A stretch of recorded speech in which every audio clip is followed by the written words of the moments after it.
മദ്യോപഭോഗം ഘട്ടം ഘട്ടമായി കുറയ്ക്കുകയാണ് CPIM നയമെന്ന് VS. Achuthanandan. മദ്യവർജനവും CPIM നയമാണ്. ഇക്കാര്യം യെച്ചൂരി വ്യക്തമാക്കിയിട്ടുണ്ട്. വോട്ടാക്കാൻ വേട്ടയ്ക്കൊപ്പം വേട്ടയാടുകയും മുയലിനൊപ്പം ഓടുന്നതുമാണ് യു.ഡി.എഫ് നയമെന്ന് വി.എസ്. ഫേസ്ബുക്ക് പോസ്റ്റിൽ. വിജയമല്യയ്ക്ക് ഭൂമി നൽകിയത് ഇതിന് തെളിവെന്നും വി.എസ്. ചൂണ്ടിക്കാട്ടി.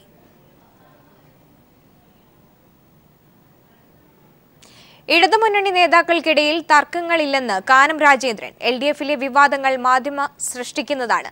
യു.ഡി.എഫിന്റെ മദ്യനയം പൊള്ളയാണെന്നും കാനം രാജേന്ദ്രൻ തിരുവനന്തപുരത്ത് പറഞ്ഞു. വീര്യം കൂടിയ മദ്യത്തിന്റെ ഉപഭോഗം കുറച്ചു കൊണ്ടുവരും എന്ന് പറഞ്ഞവർ അധികാരത്തിലേറിയതിനു ശേഷം പുതിയതായി അനുവദിച്ച ബാറുകൾ 134. അപ്പോൾ പ്രകടന പത്രിക അവർക്ക് നടപ്പിലാക്കാൻ പറ്റില്ലല്ലോ. ഇതിനുശേഷം പുതിയ 2014 ശേഷം പുതിയ മദ്യനയം സാഹചര്യങ്ങളുടെ സമ്മർദ്ദത്തിൻ്റെ ഫലമായി യു.ഡി.എഫിന് പ്രഖ്യാപിക്കേണ്ടി വന്നു. അങ്ങനെ പ്രഖ്യാപിച്ചതിന് ശേഷം ഇന്ന് കേരളത്തിലുള്ള പഞ്ചനക്ഷത്ര ബാറുകൾ 29, ഇപ്പം 30 സംശയമുണ്ട്. 5 സ്റ്റാർ ബാറുകൾക്ക് ലൈസൻസ് നൽകിയതുമായി ബന്ധപ്പെട്ട് മന്ത്രി കെ ബാബു ഉൾപ്പെടെ 4 പേർക്കെതിരായ ഹർജി തൃശൂർ വിജിലൻസ് കോടതി ഫയലിൽ സ്വീകരിച്ചു. കെ ബാബുവിനൊപ്പം excise commissioner, excise deputy commissioner, വകുപ്പ് സെക്രട്ടറി എന്നിവർക്കെതിരെ കേസെടുക്കണമെന്നാവശ്യപ്പെട്ട് പി.ഡി. ജോസഫാണ് ഹർജി നൽകിയത്. കേസ് മെയ് 7 പരിഗണിക്കും.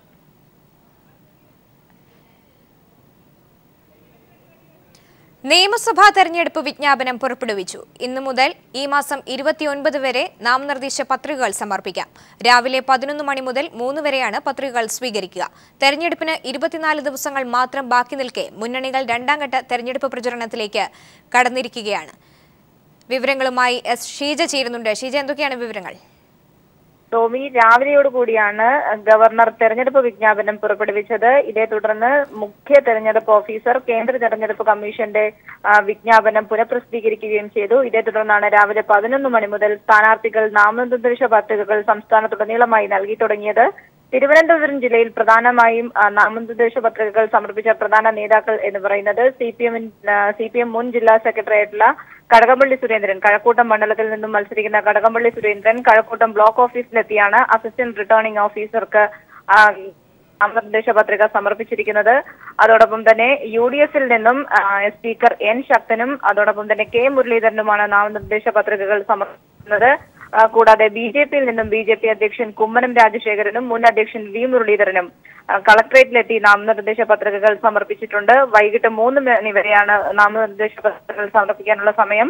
29-ാം തീയതിയാണ് നാമനിർദ്ദേശ പത്രികകൾ സമർപ്പിക്കാനുള്ള അവസാന തീയതി. ഇതിനുശേഷം 30-ാം തീയതി സമർപ്പിക്കപ്പെട്ടിട്ടുള്ള നാമനിർദ്ദേശ പത്രികകളുടെ സൂക്ഷ്മ പരിശോധന നടക്കുന്നതായിരിക്കും. 2-ാം തീയതി വരെയാണ് സ്ഥാനാർത്ഥികൾക്ക് അവരുടെ നാമനിർദ്ദേശ പത്രിക പിൻവലിക്കാൻ ഉള്ള സമയം. 2-ാം തീയതി 3 മണിക്ക് ശേഷം മാത്രമേ അതുകൊണ്ട് തെരഞ്ഞെടുപ്പിൽ മത്സരിക്കുന്ന സ്ഥാനാർത്ഥികളുടെ കാര്യത്തിൽ വ്യക്തമായ ഒരു ചിത്രം ലഭിക്കുകയുള്ളൂ. ഏതായാലും തെരഞ്ഞെടുപ്പ് വിജ്ഞാപനം വന്നതോടുകൂടി സ്ഥാനാർത്ഥികൾ നാമനിർദ്ദേശ പത്രിക സമർപ്പിക്കുന്നതിന്റെ തിരക്ക് കൂടി ആയിക്കഴിഞ്ഞിട്ടുണ്ട്.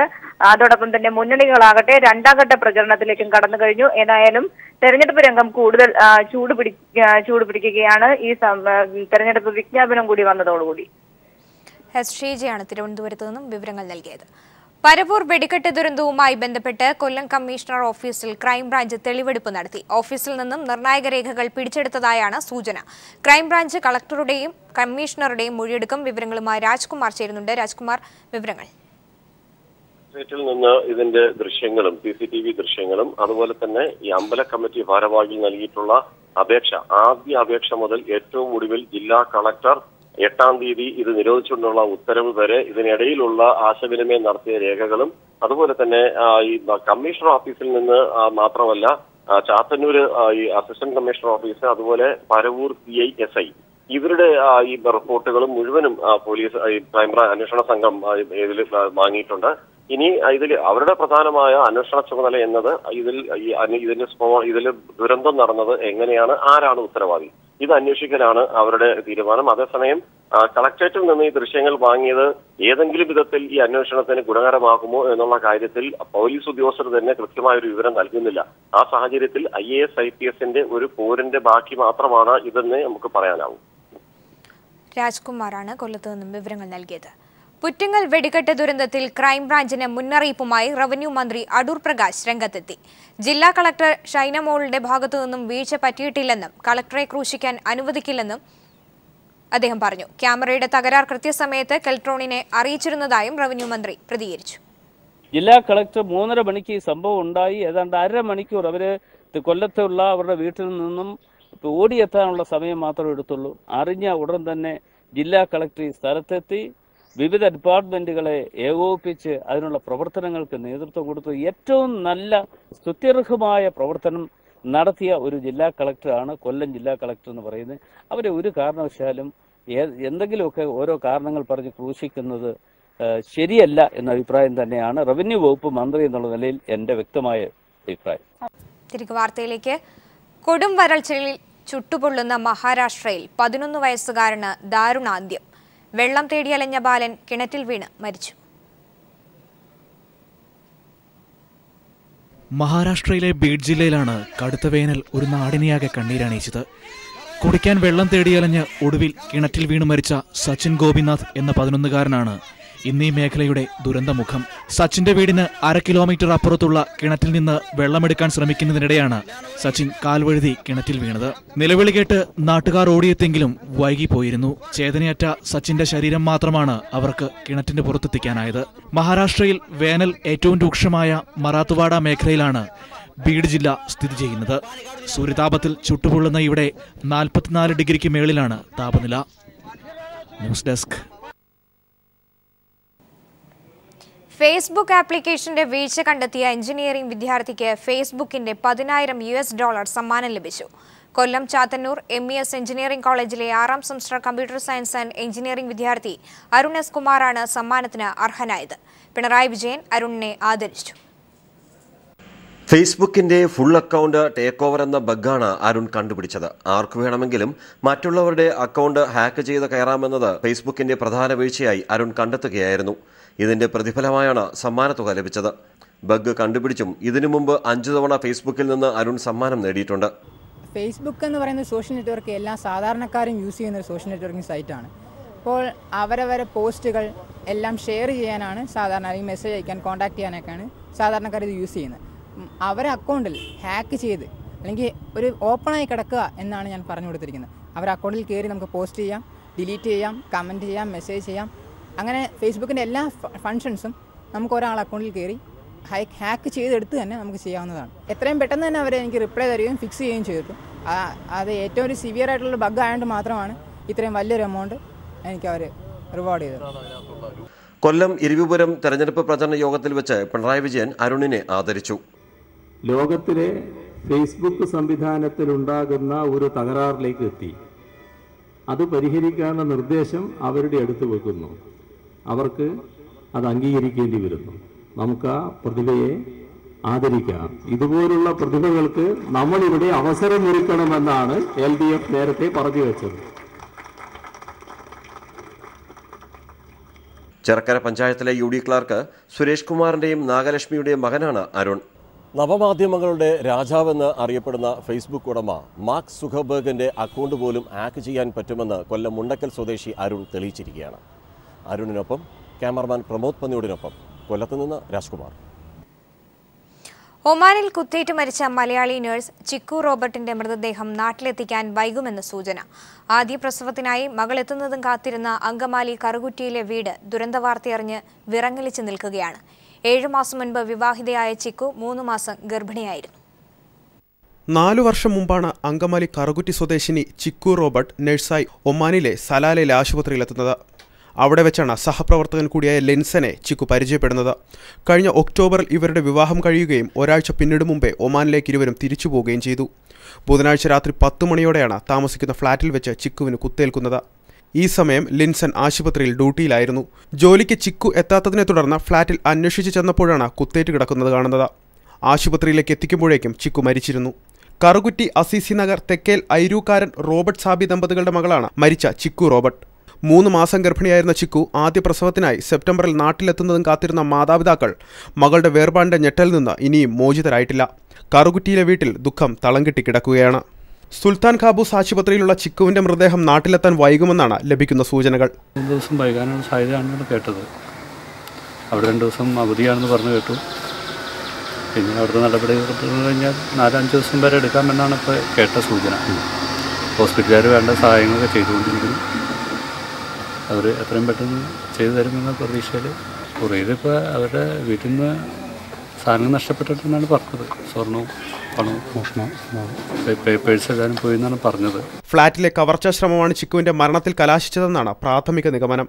ചിക്കു ലിൻസൺ ദമ്പതികളെ അടുത്തറിയാവുന്നവരാണ് കൊലപാതകത്തിന് പിന്നിലെന്നും സംശയിക്കുന്നു. News bureau, Kochi. നടു റോഡിൽ ബുൾഡോസറുകൾ തമ്മിൽ പൊരിഞ്ഞ പോര്. ചൈനയിലെ ഹെബായിയിലെ തിരക്കേറിയ ഒരു തെരുവിലായിരുന്നു ബുൾഡോസറുകൾ പോരടിച്ചത്.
മലാല യൂസഫ്സായിയെ പ്രകീർത്തിച്ച് കവിത എഴുതിയതിന് കവിക്ക് ഊമക്കത്തിലൂടെ വധഭീഷണി. കൊല്ലം ചവറ സ്വദേശി KS ജയപ്രകാശിനെയാണ് ഭീഷണിപ്പെടുത്തിയത്. ചവറ പോലീസ് അന്വേഷണം ആരംഭിച്ചു. ഫ്ലെയിംസ് ആൻഡ് ഫ്ലവേഴ്സ് എന്ന പേരിൽ KS ജയപ്രകാശിന്റെ ഇംഗ്ലീഷ് കവിതാ സമാഹാരത്തിൽ മലാല യൂസഫ്സായിയുടെ പോരാട്ടത്തെ അഭിനന്ദിച്ചെഴുതിയ കവിത കഴിഞ്ഞ 5-ാം തീയതി ഫേസ്ബുക്കിൽ പോസ്റ്റ് ചെയ്തിരുന്നു. തുടർന്നാണ് പോസ്റ്റ് കവറിൽ ഇംഗ്ലീഷിൽ DTPയിൽ തയ്യാറാക്കിയ ഭീഷണിക്കത്ത് ലഭിച്ചത്. മലാല വെടിയുണ്ടയിൽ നിന്ന് താൽക്കാലികമായാണ് രക്ഷപ്പെട്ടതെന്നും വെടിയുണ്ട തോൽക്കില്ലെന്നും മലാലയുടെ സ്ഥിതി കവിക്കുമുണ്ടാകുമെന്ന് കത്ത് മുന്നറിയിപ്പ് നൽകുന്നു. മലാല യൂസഫ്സായിയെ സപ്പോർട്ട് ചെയ്താൽ, പാകിസ്ഥാനെയും താലിബാനെയും വിമർശിച്ചാൽ, അധിക്ഷേപിച്ചാൽ മലാലയ്ക്കുണ്ടായ അതേ അനുഭവം താങ്കൾക്കും ഉണ്ടാകും. മലാല രക്ഷപ്പെട്ടു, പക്ഷെ താങ്കൾ രക്ഷപ്പെടില്ല എന്നുകൂടി ചേർത്തിട്ടുണ്ട്. അവകാശങ്ങൾക്ക് വേണ്ടി പോരാട്ടം നടത്തിയ മലാലയെക്കുറിച്ച് എഴുതുമ്പോൾ താലിബാനെയും തീവ്രവാദത്തെയും പിന്തുണയ്ക്കുന്ന പാകിസ്ഥാനെയും കുറ്റപ്പെടുത്താനുള്ള അവകാശം തനിക്കുണ്ടെന്ന് KS ജയപ്രകാശ് ചൂണ്ടിക്കാട്ടി. എനിക്ക് തോന്നുന്നത് ഈ നൂറ്റാണ്ടിൽ ലോകം കണ്ട ഏറ്റവും വലിയ വിപ്ലവകാരികളിൽ ഒരാളാണ് മലാല യൂസഫ്സായി. വിദ്യാഭ്യാസത്തിന് വേണ്ടി, വെളിച്ചത്തിന് വേണ്ടി അവൾ സമരം ചെയ്തു. അപ്പോൾ അതിൻ്റെ പേരിൽ രക്തസാക്ഷിത്വത്തിൻ്റെ വക്കിലെത്തി. അപ്പോൾ ആ കുട്ടിയെക്കുറിച്ച് പ്രൈസ് ചെയ്തൊരു കവിത എഴുതുക എന്ന് പറയുന്ന അപരാധമാണ്. അപ്പോൾ സ്വാഭാവികമായിട്ടും താലിബാനെ നമ്മൾ വിമർശിക്കും, ടെററിസം സ്പോൺസർ ചെയ്യുന്ന പാകിസ്ഥാനെ വിമർശിക്കും. കഥാപ്രസംഗത്തിനും നാടകത്തിനും തൂലിക ചലിപ്പിച്ചിട്ടുള്ള KS ജയപ്രകാശ് കൊല്ലം ചവറ പോലീസിൽ പരാതി നൽകി. കത്ത് എവിടെ നിന്നാണ് പോസ്റ്റ് ചെയ്തതെന്ന് കണ്ടെത്താനുള്ള ശ്രമത്തിലാണ് ചവറ പോലീസ്. ആവിഷ്കാര സ്വാതന്ത്ര്യത്തിന് നേരെയുള്ള ഏറ്റവും അവസാനത്തെ വെല്ലുവിളിയാണ് KS ജയപ്രകാശിനെതിരെയുള്ള വധഭീഷണി. ചവറയിൽ നിന്ന് ക്യാമറമാൻ പ്രമോദ് പന്നിയോടിനൊപ്പം രാജ്കുമാർ. പുറ്റങ്ങൽ ക്ഷേത്രത്തിലെ വെടിക്കെട്ട് അപകടത്തിൽ മരിച്ചവരുടെ ആശ്രിതർക്ക് Shifa Al Jazeera group chairman doctor KT Rabiulla പ്രഖ്യാപിച്ച ധനസഹായം വിതരണം ചെയ്തു. 50,000 രൂപ വീതമാണ് നൽകിയത്. കോട്ടപ്പുറം ഗവൺമെന്റ് LPS ഓഡിറ്റോറിയത്തിൽ നടന്ന ചടങ്ങിൽ നഗരസഭാ ചെയർമാൻ KP കുറുപ്പ് ധനസഹായം വിതരണം ചെയ്തു. Shifa Al Jazeera medical group ഉപദേശക സമിതി chairman KP Muhammad Kutty, group director Shaji Aripra, Riyadh CEO Ashraf Vengatt, Oman CEO Shakir തുടങ്ങിയവർ പങ്കെടുത്തു. ഡോക്ടർ റബിയുള്ളയുടെ സന്ദേശം corporate communications vice chairman Satheesh ചടങ്ങിൽ വായിച്ചു. ധനസഹായത്തിന് പുറമെ യോഗ്യരായ ആശ്രിതർക്ക് ഷിഫ അൽ ജസീറ ഗ്രൂപ്പ് സ്ഥാപനങ്ങളിൽ ജോലി നൽകുമെന്നും ഡോക്ടർ റബിയുള്ള പറഞ്ഞു. പുതുതലമുറയ്ക്ക് പ്രചോദനമാവുകയാണ് തൊടുപുഴ മണക്കാട് സ്വദേശി സജികുമാർ. സ്വന്തം ജീവിതത്തിൽ നിന്നും പഠിച്ച പാഠങ്ങൾ തന്നെയാണ് സജിയെ മറ്റുള്ളവരിൽ നിന്നും വ്യത്യസ്തനാക്കുന്നത്. നല്ല മനസ്സും മണ്ണിനെ സ്നേഹിക്കാനുള്ള ഹൃദയവുമുണ്ടെങ്കിൽ കൃഷിക്ക് ഏക്കർ കണക്കിന് ഭൂമിയോ മറ്റു സൗകര്യങ്ങളോ വേണ്ടെന്ന് തെളിയിക്കുകയാണ് തൊടുപുഴ മണക്കാട് കുന്നുപുറത്ത് സജിമോൻ. വീടിന്റെ ടെറസിന് മുകളിലും അടുത്തുള്ള പുരയിടത്തിലുമെല്ലാം സജിയുടെ കുടുംബത്തിന്റെ ലാളനയിൽ വളരുന്നത് കാർഷിക കേരളത്തിന്റെ തനത് പച്ചക്കറികൾ മാത്രമല്ല, വടക്കേ ഇന്ത്യക്കാരുടെ ഇഷ്ടവിഭവമായ പാലക്ക് മുതൽ തമിഴ്നാടൻ മധുരൈ അമ്പഴം വരെയുണ്ട്. സ്വന്തം ജീവിതാനുഭവങ്ങൾ തന്നെയാണ് റേഷൻ കടക്കാരൻ കൂടിയായ സജിയെ മണ്ണിൽ പണിയെടുപ്പിക്കാൻ പഠിപ്പിച്ചത്. പണ്ട് നമ്മുടെ വീട്ടിലൊക്കെ ഉണ്ടാകുന്ന നാടൻ പച്ചക്കറി ടേസ്റ്റ് ഇന്ന് നമ്മൾ അനുഭവിക്കാനുള്ള സംവിധാനം ഇപ്പോൾ ഉണ്ട് നമുക്ക്. അതിന്റെ ഏറ്റവും പ്രധാനമായി നമ്മൾ പല സാധനങ്ങളും നമ്മൾ കേട്ടിട്ട് പോലില്ലാത്ത പല സാധനങ്ങളും നമ്മൾ അന്വേഷിച്ച് പിടിച്ച് നട്ടുണ്ടാക്കി ഇപ്പം നമ്മളുടെ നാട്ടിലേക്കുള്ള പല ജനങ്ങളിലേക്ക് ഈ സാധനം എത്തിക്കാനുള്ള ഒരു പ്രചോദനം കൂടിയാണ് ഞാനിപ്പോൾ ചെയ്യുന്നത്. വീട്ടിലെ പശുവിന്റെ ചാണകവും മറ്റു ജൈവ വളങ്ങളുമാണ് കൃഷിക്കായി ഉപയോഗിക്കുന്നത്. കീടനാശിനിയായി ചില ഘട്ടങ്ങളിൽ സജി ഉപയോഗിക്കുന്ന മരുന്ന് ന്യൂ ജനറേഷൻ അറിഞ്ഞിരിക്കേണ്ടത് തന്നെ. സാക്ഷാൽ പെപ്സിയും കൊക്കക്കോളയും. ഈ വിഷം വാങ്ങിക്കുടിക്കുന്നവർ കൃഷിയിലേക്ക് തിരിയണമെന്നതാണ് സജിയുടെ കുടുംബത്തിന്റെ അഭിപ്രായം. സ്വയം നട്ടുവളർത്തുന്ന പച്ചക്കറിയുടെ രുചിയും ഒന്നു വേറെ തന്നെയെന്ന് സജിയുടെ ഭാര്യ സിന്ധുവും സാക്ഷ്യപ്പെടുത്തുന്നു. വീട്ടിലേക്ക് ആവശ്യമുള്ളതെല്ലാം നമ്മൾ തന്നെ ഉണ്ടാക്കിയെടുക്കുക എന്ന് പറയുമ്പോൾ നല്ലൊരു കാര്യം തന്നെ. കുട്ടികൾക്കായാലും വലിയ ഇഷ്ടമാണ്. ഇപ്പോൾ ഇവിടെ കോളിഫ്ലവറായി എന്തും അവർക്ക് ബജ്ജി ഉണ്ടാക്കണേലും എന്തും ഉണ്ടാക്കണേലും ഇവിടെ ഒന്ന് കയറി വരുന്ന ബുദ്ധിമുട്ടേ ഉള്ളൂ. അപ്പം ഞങ്ങൾക്കത് എല്ലാം കൊണ്ടും നല്ല സന്തോഷമാണ്.